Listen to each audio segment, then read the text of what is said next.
기도하겠습니다. 은혜가 많으신 거룩하신 하나님, 주님 앞에 나와서 주님께 예배함으로 하루를 시작하게 하심에 감사합니다.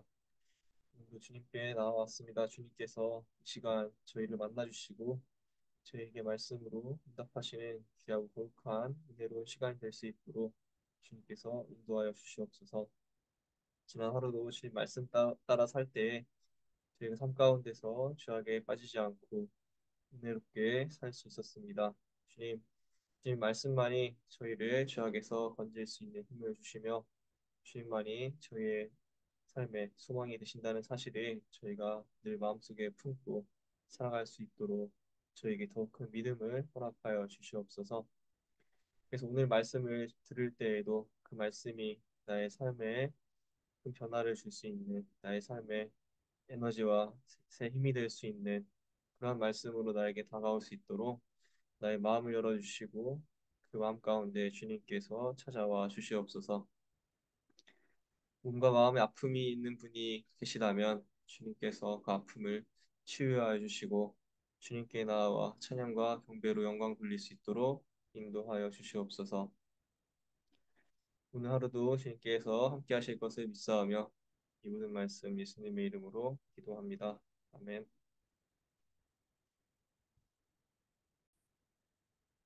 오늘 말씀은 역대하 27장 1절부터 9절까지 말씀입니다. 제가 읽을 때 여러분들도 마음속으로 함께 읽어주시면 감사하겠습니다. 요담이 왕이 되었을 때에 그는 25살이었다. 그는 예루살렘에서 16해 동안 다스렸다. 그의 어머니 여루사는 사독의 딸이다. 그는 아버지 우시아가 한 것을 그대로 본받아서 주님께서 보시기에 올바른 일을 하였으나 그의 아버지와는 달리 주님의 성전에는 들어가지 않았다. 그러나 백성은 계속하여 악한 일을 저질렀다.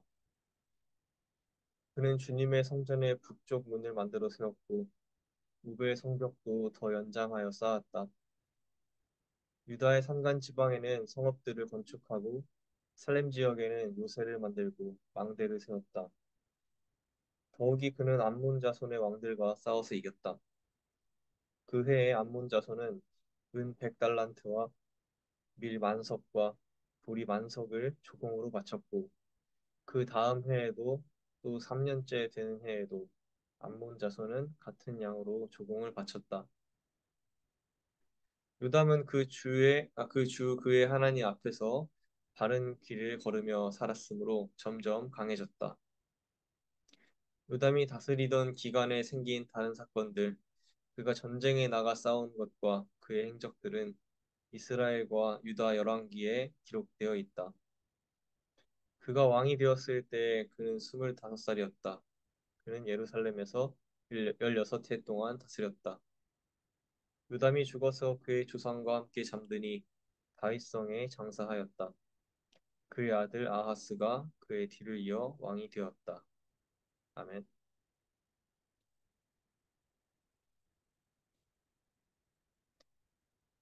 오늘 본문 말씀의 주인공인 요담 왕은 아버지 우시아 왕의 뒤를 이어 유다 왕국의 11대 국왕이 된 인물입니다.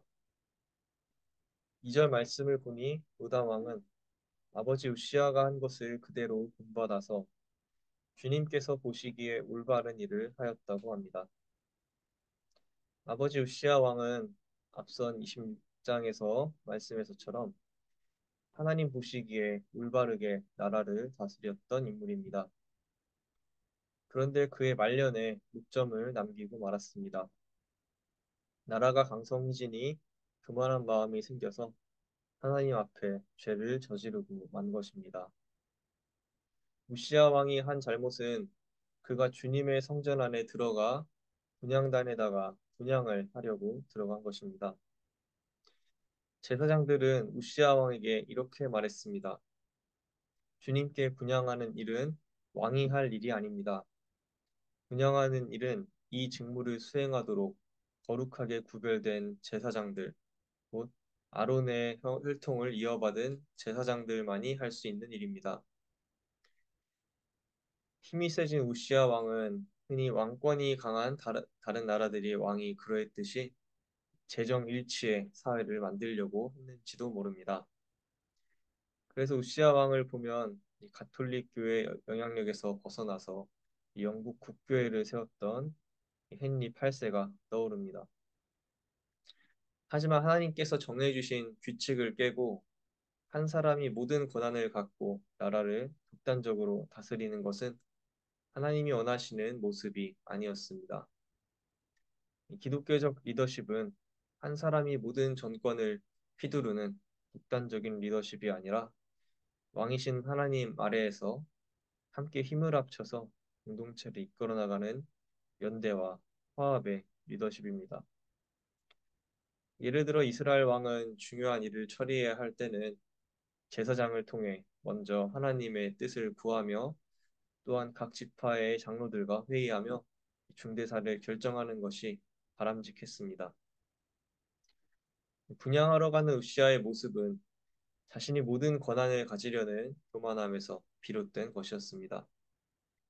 결국 우시아는 하나님께 벌을 받아 나병이 생겨 고생하다가 죽게 되었습니다. 오늘 말씀의 주인공인 요다함 왕은 아버지 우시아가 어떻게 나라를 다스렸고 또 어떤 최후를 맞이했는지를 옆에서 지켜보았을 것입니다. 그는 아버지가 죽고 25살에 왕위에 올랐습니다. 아버지 우시아가 한 일 중에 잘한 일과 잘못한 점을 충분히 생각하고 반성해 볼 수 있는 나이인 것입니다. 그래서 요담은 아버지가 한 일 중에 잘한 일들을 그대로 따라합니다. 아버지 우시아가 이방 족속을 쳐서 성읍을 새롭게 세워 영토를 넓히고 성과 요새를 보수하고 새로 지으며 건축 사업을 열심히 했습니다. 예루살렘 성적과 성벽을 보수하고 이 산간지방 성읍들의 요새를 세우고 아버지 우시아가 했던 것처럼 그렇게 건축 사업을 열심히 한 것입니다. 그리고 암몬 자손의 왕들과 싸워 그들이 유다 왕국의 조공을 바치도록 했습니다.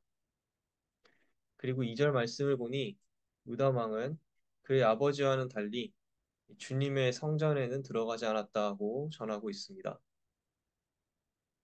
여기서 주님의 성전에 들어가지 않았다는 것은 예배를 드리지 않았다라고 보기보다는 아버지 우시아 왕처럼 분향하러 들어가지 않았다고 봐야 할 것입니다. 유다 왕은 아버지 우시아가 어떤 죄를 저질러서 하나님께 벌을 받았는지 보았기 때문에 아버지와 같은 실수를 하지 않기 위해 성전에 들어가지 않았던 것입니다. 이처럼 유다 왕은 숫자가 본다면 너무나 완벽한 왕처럼 보입니다. 정복 전쟁으로 이 땅도 넓히고 성읍을 지어 나라를 튼튼하게 했으며 이방 나라가 조공을 바치니 또 물질적으로도 얼마나 풍족했겠습니까?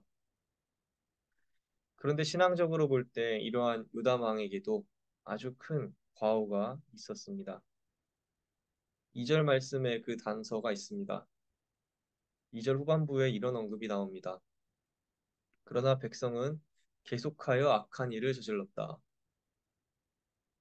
아이러니하게도 요담 왕은 오늘 말씀의 저자가 기록하기에도 하나님 보시기에 올바른 일을 한 왕이었습니다. 하지만 그의 백성들은 여전히 악한 일을 저질렀다고 합니다. 훌륭한 지도자가 있으면 당연히 그 지도를 받는 사람들도 훌륭해야 할 텐데 오늘 말씀에서 유다 왕국은 그러지 못했습니다. 그 이유는 요다 왕이 이 백성들에게 영적으로는 선한 영향력을 끼치는 데에 실패했기 때문입니다. 그렇다면 본문에서 말하는 백성들이 저지른 악한 일이란 무엇일까요? 학자들은 유다 백성들이 여전히 산당에서 예배를 드렸던 것을 계속해서 악한 일을 저질렀던 그들의 죄악이라고 말합니다. 산당은 북이스라엘의 아하 왕이 백성들이 남유다의 예루살렘 성전에 가는 것을 막고자 산에다가 지은 예배 처소를 말합니다. 그 산당에는 또한 송아지 우상과 같은 우상들이 있었기 때문에 단순히 하나님께 예배하는 자리가 아닌 우상 제사의 소굴이었습니다. 요담 왕이 한 잘못은 그가 이러한 산당들을 제거하지 않고 백성들이 그 산당에서 예배 드리는 것을 막지 않았던 것이었습니다. 그리고 그 결과는 끔찍했습니다. 요담 왕 이후 그의 아들 아하스가 왕이 된 이후에 아하스 왕과 유다 사람들은 산당에서 우상에게 제사를 지내며 하나님을 배반했고 결국 하나님께서 함께하지 않는 유다는 또다시 이방 민족의 침략을 받아 위기를 겪게 됩니다. 유다망은 개인적으로는 신앙적이고 훌륭한 일을 많이 했던 인물이었습니다. 그러나 그는 자신의 개인적인 영성은 돌봤지만 백성들의 영성은 돌보지 못했던 반쪽짜리 신앙인이었습니다. 저는 유다망의 이야기를 보면서 부흥의 기간에 목사님이 말씀하셨던 영적인 영향력을 끼치는 사람이 되어야 한다는 말씀이 떠올랐습니다. 참된 신앙인은 하나님과의 깊은 관계 속에서 나 혼자만 평안을 누리며 영적인 삶을 살아가는 것이 아니라 남들에게도 영적으로 선한 영향력을 끼치는 인물입니다. 예수님께서 모든 민족을 제자로 삼으라고 말씀하신 것도 이러한 이유라고 생각합니다. 개인이 영적으로 성숙하며 하나님 보시기에 바르게 살아가는 것도 물론 중요하지만 나의 개인적인 신앙생활에 만족하여 우리가 이웃과 가족에게 영적인 영향력을 끼치는 일에 소홀한다면 오늘 요담왕이 보여준 것처럼 우리가 하나님의 나라를 더 이상 확장시킬 수 없을 뿐만 아니라 다음 세대와 지금 우리들 사이에 신앙의 끈이 단절되는 비극이 일어날 수도 있습니다. 사랑하는 성도 여러분, 영적인 영향력을 끼치는 신앙인들이 되시기를 소망합니다. 영적인 영향을 끼치는 삶은 개인의 신앙을 위해서도 중요하지만 교회를 위해서도 중요합니다. 우리는 내가 가진 신앙을 나의 후손과 이웃에게 전해주어야 할 사명이 있습니다.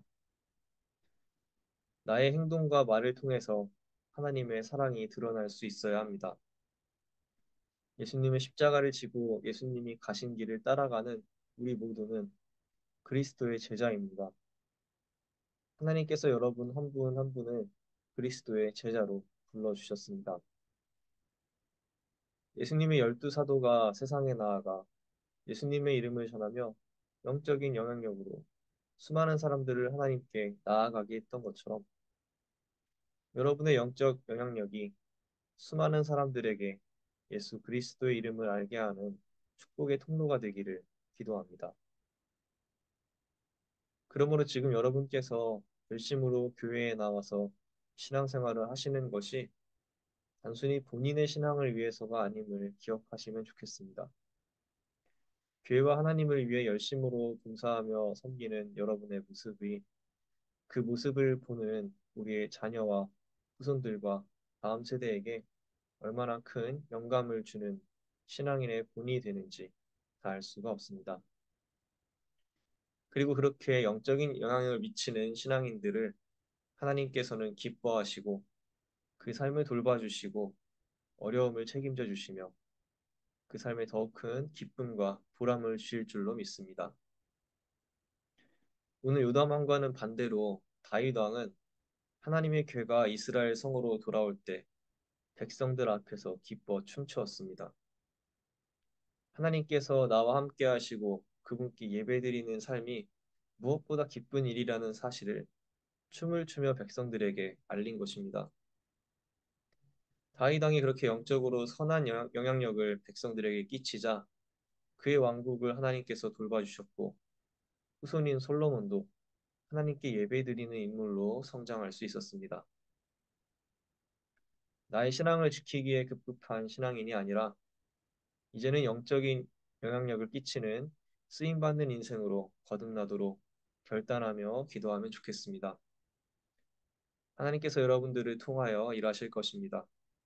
그리고 여러분들의 손길을 통해 쓰러져가는 교회들이 다시 일어나기를 소망합니다. 기도하겠습니다. 거룩하신 아버지 하나님, 오늘 우리 말씀을 통해서, 역대한 말씀을 통해서 우리가 영적인 영향력을 끼칠 수 있는 신앙인들이 되어야 한다는 사실을 다시 한번 깨닫습니다. 그냥 나 혼자만의 신앙으로 이 평생을 살다가 가는 것이 아니라 나를 통하여 일하실 하나님을 기대하며 수많은 사람들에게 하나님의 이름을 전하며 하나님의 사랑을 전하며 선한 영향력을 끼칠 수 있는 그러한 거룩하게 쓰임받는 주님의 종으로 살아갈 수 있도록 주님께서 우리와 함께하여 주시옵소서. 유다망은 훌륭한 인생을 살았지만 그는 영적으로 훌륭한 영향력을 끼치지는 못했습니다. 그리고 그것이 결국에 그의 죽음 이후에 이후 사람들에게 큰 악영향을 끼치게 되었습니다. 주님, 우리도 우리가 신앙생활하는 것이 나만의 개인적인 신앙생활, 영성생활이 아니라 나를 통하여 나의 후손과 수많은 다음 세대의 사람들이 선한 영향력으로 그들의 믿음이 더욱더 굳건해진다는 사실을 저희가 다시 한번 믿게 하시고 지금 나의 모습을 통하여 나의 모습을 보고 있는 수많은 다른 사람들이 나를 통해서 하나님을 믿게 된다는 사실을 마음속에 품고 나의 행동과 입술의 말에서 주님의 사랑이 새어나올 수 있는 그런 귀하고 거룩한 신앙인의 삶으로 살아갈 수 있도록 주님께서 저희와 함께 하시고 믿음을 더하여 주시옵소서. 비록 그것이 힘들고 어렵지만 늘 말씀을 보면서 기도하면서 예배드리면서 주님께 나아갑니다. 주님께서 저에게 변화될 수 있는 믿음과 더욱 큰 은혜를 허락하여 주시옵소서. 오늘도 세상으로 나아가는 성도님 한 분 한 분에게 이 말씀 가운데 함께 하셔서 세상에 나아가서도 하나님의 사랑을 전할 수 있는 귀하고 거룩한 온타리오 교회 성도님들 될 수 있도록 인도하여 주시옵소서. 감사합니다. 예수님의 이름으로 기도드립니다. 아멘.